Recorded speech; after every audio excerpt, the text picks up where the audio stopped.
Dear friends, I'm Mustafa Kemal Atatürk. I am the founder and the first president of the Republic of Turkey. I'm the military and political leader of War of Independence. Do you want to know me better? I was born in this house in 1881 in Thessaloniki, which was an Ottoman territory.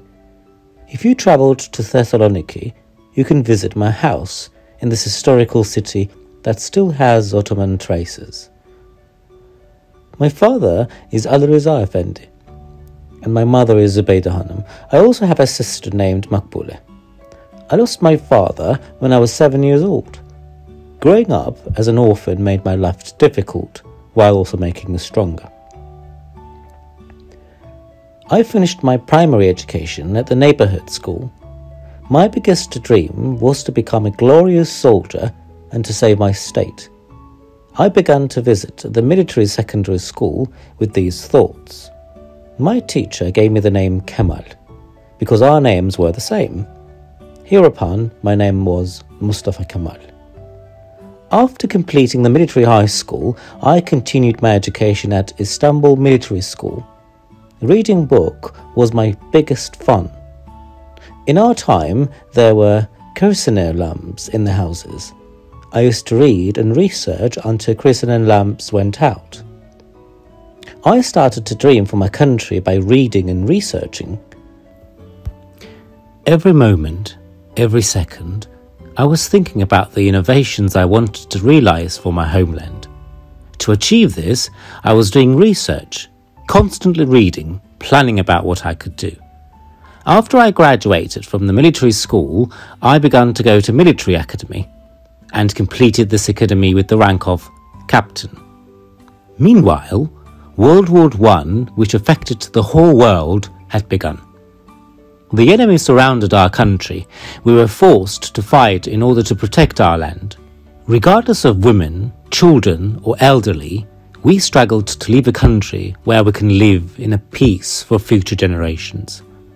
I was a commander in Çanakkale front, where the most difficult wars would take place and the fate of our country would be determined. Children, I can tell you that the enemy was stronger than us, and they had more guns than rifles. This superiority encouraged them. But they did not know that we, as a nation, were ready to die for our country. This was the most important of all. When I said in Çanakkale front, I don't order you to fight, I order you to die. We believed that we would defeat the enemy. Without fear, we walked on the enemy. During the First World War, our land were occupied and the enemy surrounded the country. However, I and my comrades in arms were aware that War of Independence must begin in the whole country.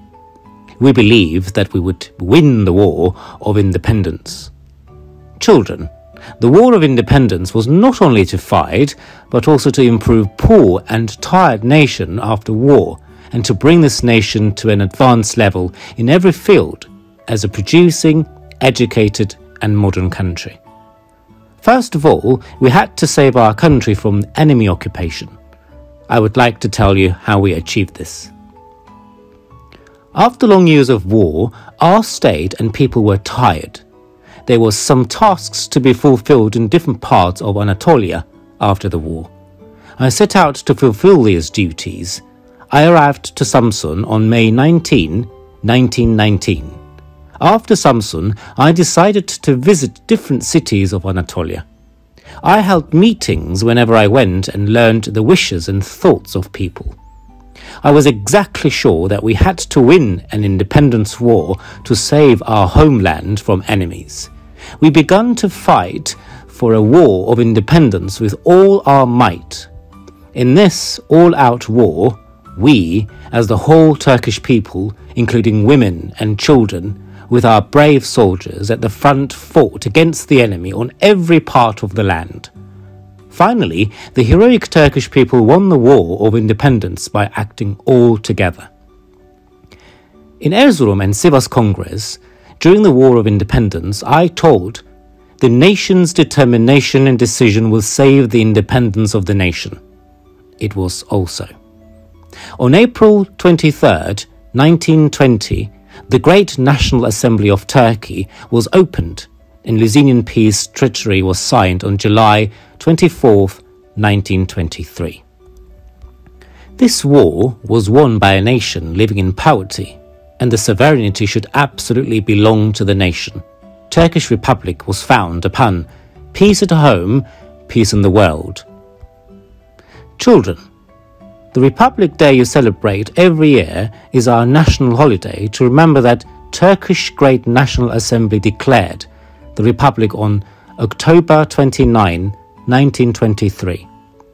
On this date, I became anonymously a president. Dear children, I have always addressed you as young people, young ladies, young gentlemen, because you're very important for me by saying all my hope is in youth. I entrusted them the future of the country, Turkish Republic. With these thoughts, I declared April 23rd, the date of establishment of our parliament, as National Sovereignty and Children's Day. This holiday is not only a present for Turkish children, but for all children of the world. The war was over, but we still had a lot of work to do. We had to produce ourselves, keep up with the times, and be constantly developing country. We immediately took action for this. We built factories, opened banks, and took steps for the self-government of the people. We have made many laws. One of these laws was the surname law.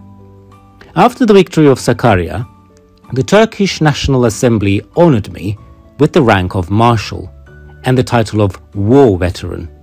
The surname Atatürk was anonymously given me with the surname law. This surname is just for me. I gave much importance to education. I considered science the most important guide. Even I taught, choose the science if one day my words are contrary to science. I worked in the fields of language, history and mathematics. I wrote a geometry book. I founded the Turkish Language Association for the emergence and development of the beauty of Turkish. I want you to be interested in education and science with all my heart. I knew very well what I felt like to be unfathered at a young age. In particular, I tried not to make many children in difficult situations feel this deprivation. I became the spiritual father of Afet, Sabiha, Fikriye, Ülkü, Nebile, Rukiye, Zehra, Mustafa, Abdurrahim and Ihsan.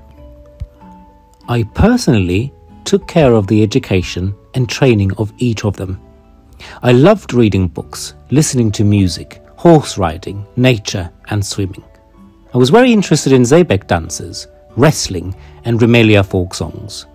I used to spend time in my spare time with my horses named Sakarya and my dog named Fox. I would invite artists, statesmen and scientists to dinners.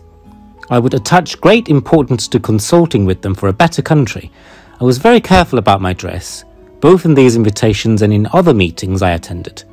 I think it was especially important to always be clean and tidy. I could speak French and German very well. I did not give up learning until the last moment in order to improve myself.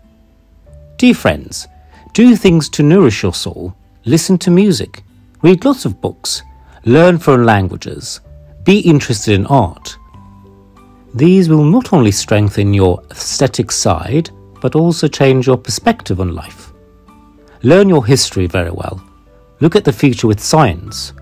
Always remember the address to the youth that I wrote for you. As I mentioned in that, O Turkish youth, your first duty is ever to preserve and defend the national independence, the Turkish Republic. Do not forget my words. I know that you will take care of everything I have entrusted you. I love all of you.